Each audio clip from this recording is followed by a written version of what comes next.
Sir నేను ఒక హత్య చేద్దాం అనుకుంటున్నాను సార్. నువ్వు అర్ధరాత్రి తలుపు తీసుకుని లోపలికి వచ్చినప్పుడు అనుకున్నాయ్యా నీకేదో అయిందని.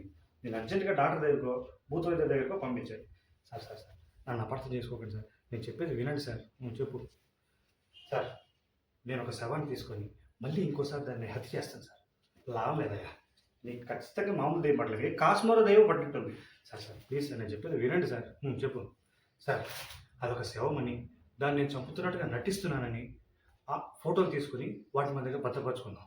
పోలీసులకు మాత్రం దాన్ని నిజంగా నేనే చంపినట్టు సాక్ష్యాన్ని ఆధారాన్ని సృష్టిద్దాం. దాంతో నాకు ఉరిశిక్ష పడుతుంది. రేపే నా ఊరనంగా ఆ ఫొటోస్ని మనం బయట పెడదాం. దాంతో నా ఉరి రద్దు అవుతుంది, నేను బయటపడిపోతాను. బయటపడిపోయిన నేను ప్రజల వద్ద నిలబడి ఒక్క నిమిషం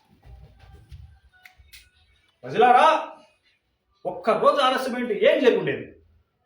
ఒక అమాయకుడు ఊరికమ్మనికి బలైపోయేవాడు. మీ కళ్ళతో మీరే చూస్తున్నారు కదా.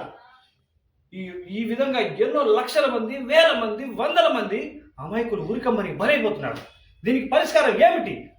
ఉరి రద్దు. సో we want ఉరి రద్దు. We want ఉరి రద్దు. We want ఉరి రద్దు.